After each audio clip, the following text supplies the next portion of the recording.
Dengan adanya rekor ini ya, rekor inflasi yang kita baru lihat 6,8, ini memang luar biasa ya. Ini Amerika ini nggak pernah nih sampai sebesar ini inflasinya. Jadi bahkan sebelum ada data itu keluar, melalui testimoninya di Kongres, kita lihat Jerome Powell sudah mulai mengadakan pivot ya, sudah melakukan perubahan ya.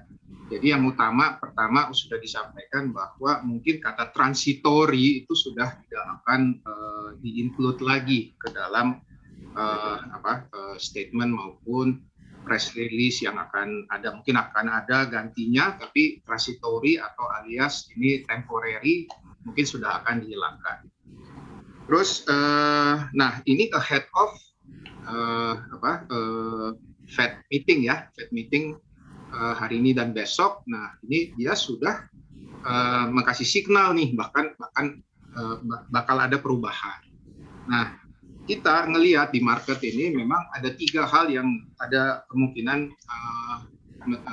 dikeluarkan ya perubahannya. Nomor 1, percepatan dari tapering. Ya, kalau kita lihat tapering sekarang 15 billion per bulan, mungkin ekspektasi pasar sekarang 2 kali lipat, jadi 30 billion per bulan. Kalau itu benar dan itu terjadi, maka total tapering ini akan habis kira-kira bulan Maret ya. Nah, setelah itu kita lihat yang ketiga ini adalah memang percepatan kenaikan suku bunga kalau memang inflasi di Amerika benar-benar masih terus out of control.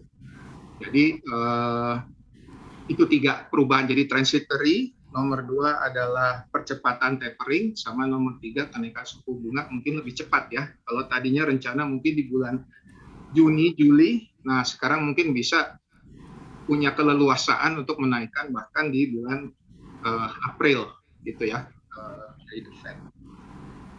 Demikian Mbak Anneke kalau perubahannya ya. Baik, kita akan beralih ke Pak Anton. Pak Anton, kalau Anda menilai hal yang sama, ada 3 faktor ini dari mulai transitory, lalu 2 kali lipat tapering, dan juga percepatan kenaikan suku bunga?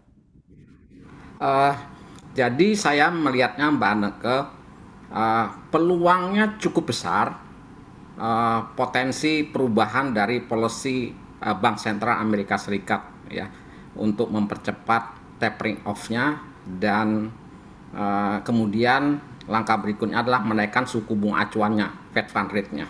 Nah, saya melihatnya ya lebih komprehensif lagi. Jadi bukan hanya data inflasi yang tinggi ya.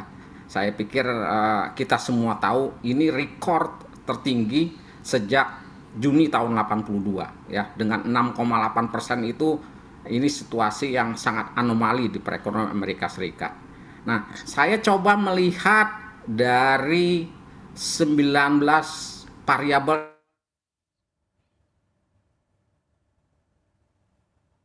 sampai data yang terakhir November 2021 ya. Pertama saya lihat dari sisi permintaannya ya. Kalau dari sisi permintaan ini luar biasa strong ya, kondisi perekonomian Amerika Serikat dari sisi permintaan. Dari retail sales-nya, total vehicle sales-nya, durable goods-nya, itu pertumbuhannya year on year selalu double digit di tahun 2021 ya. Dan dilanjutkan dengan consumer confidence-nya, ini luar biasa juga, sangat optimis ya, konsumen melihatnya itu. Kemudian situasi penunggakan kartu kredit ini jauh menurun ya dibandingkan situasi pandemi. Terkait dengan data-data ekonomi yang tadi Anda sampaikan, Pak Anton, sebesar apa sih kemungkinannya untuk The Fed di rapat malam ini akan langsung menaikkan suku bunga acuannya? Saya kira di tahun ini belum dulu ya.